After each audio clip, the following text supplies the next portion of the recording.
తిట్లు, చివాట్లు, ఈసడింపులు, వెక్కిరింతలు ఇవన్నీ కూడా ఇంట్లో ఉన్నట్లయితే, అంటే పెంపకంలో కొనసాగినట్లయితే, ఆ వ్యక్తి మానసికమైనటువంటి బాధలకి, మానసికమైనటువంటి అనారోగ్యానికి, మానసిక సమస్యలకి గురయ్యే అవకాశం ఉంటుంది.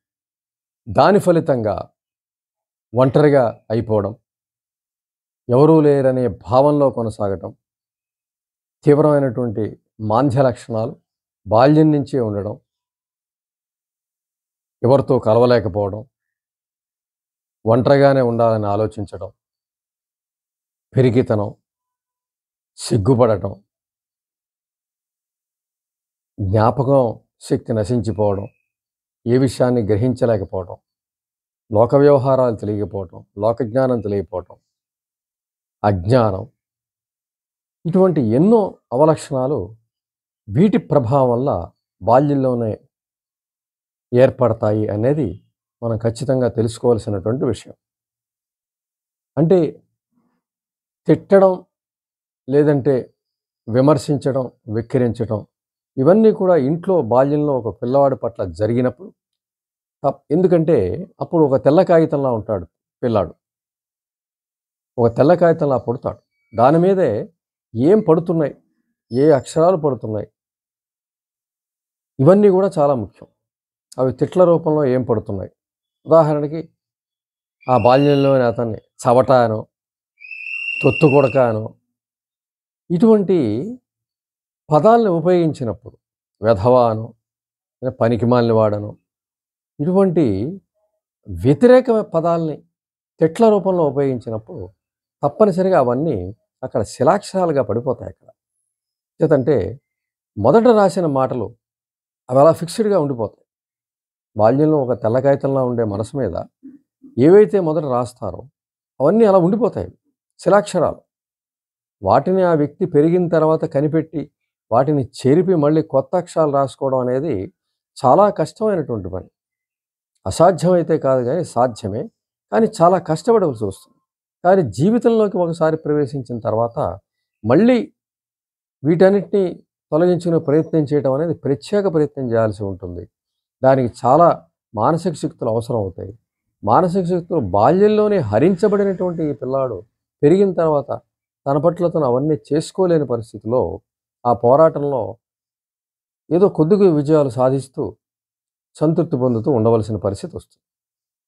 అంచేత తెల్ల కాగితంగా ఉండినటువంటి ఈ బాల్యంలో ఏమి రాస్తున్నామో, ఏమి పదాలు రాస్తున్నామో, ఏ భావాలు రాస్తున్నామో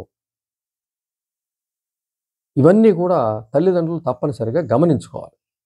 గమనించని పక్షంలో ఒక శిల మీద, ఒక తెల్ల కాగితం అనే శిల మీద అక్షరాలను చెక్కుతున్నట్టే లెక్క.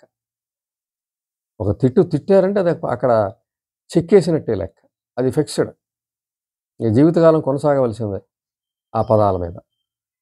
ఆ పదం ఎప్పటి నిత్యం వెంటాడుతూనే ఉంటుంది. బాల్యంలో కేవలం ఇద్దరు మాత్రమే ప్రపంచం అనుకునే బాల్యంలో వాళ్ళు ఏమంటే అది అక్కడ ఫిక్స్డ్గా మారిపోయే పరిస్థితి ఉంటుంది. వాళ్ళ నిర్లక్ష్యం, లేకపోతే వాళ్ళ అనాసక్తి, పట్టించుకోకపోవడం, తిట్టడం, ఉపయోగించిన తిట్లు ఎటువంటివి, ఇవన్నీ కూడా బాల్యంలో ముద్రించబడిపోతాయి బాల్యం మీద.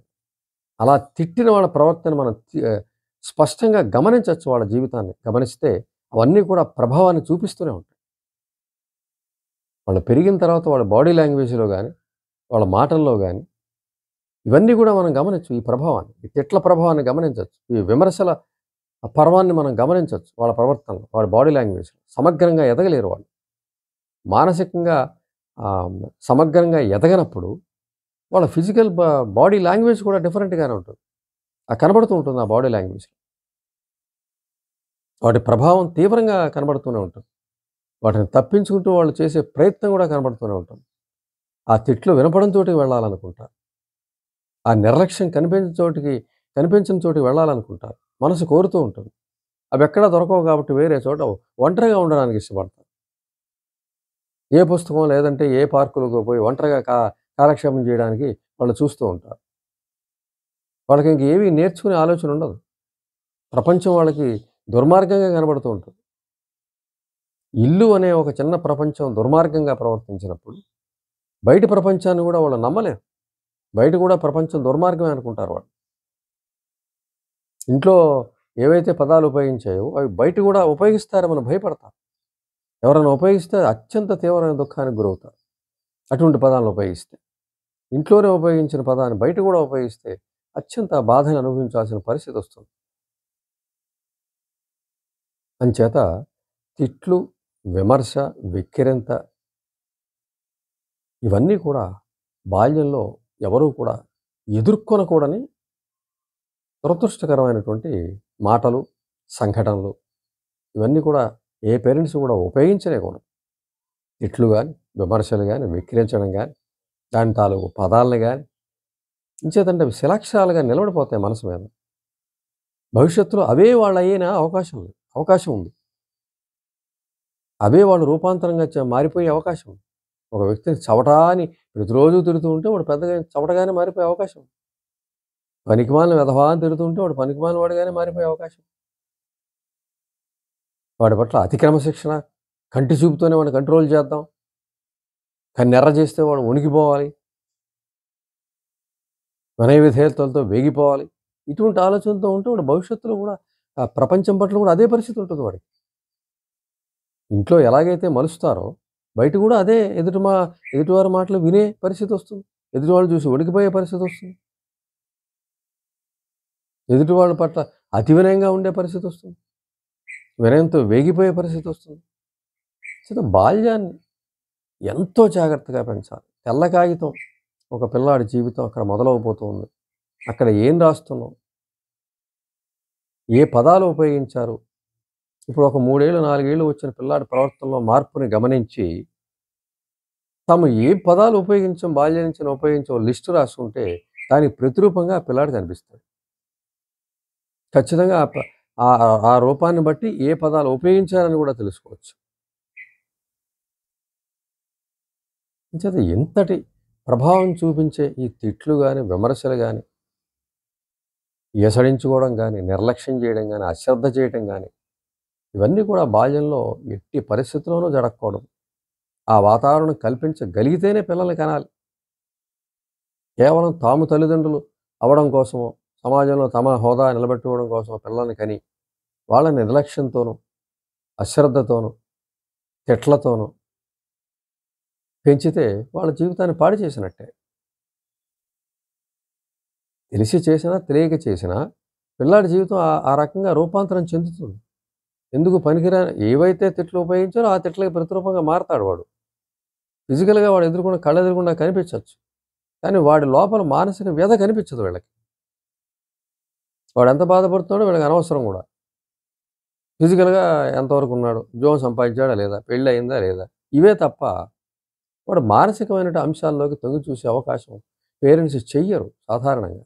వాడు మనసుని చూడరు. ఫిజికల్‌గానేగా ఎక్కువగా గమనిస్తారు. వాడు ఆరోగ్యం ఉంటే ఫిజికల్‌గా ఆరోగ్యంగా ఉండడమే వాళ్ళకి ముఖ్యం. మానసికమైనటువంటి అనేక అనారోగ్యాలున్నా వాళ్ళు పెద్ద పట్టించుకోరు. అవి వాళ్ళకి ముఖ్యంగా కళ్ళెదురుగుండా కనిపించాలంటారు. అదే ముఖ్యం. మానసికంగా వాడి సంతోషం అవసరం లేదా? అవసరం కదా!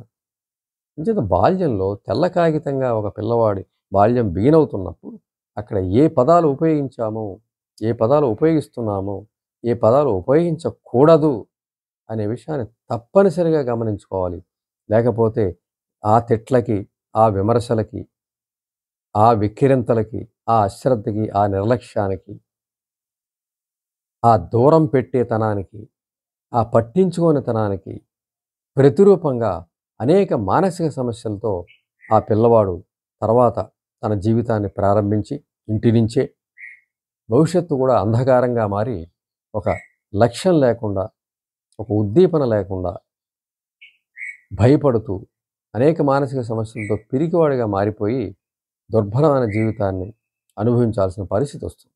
కాబట్టి పేరెంట్స్ తమ ఇద్దరి మధ్యన ఒక చిన్న ప్రపంచంలో పుట్టినటువంటి పిల్లవాడి భవిష్యత్తుని మనం లిఖిస్తున్నాము అనే విషయాన్ని తప్పనిసరిగా తల్లిదండ్రులు గమనించుకోవాలి.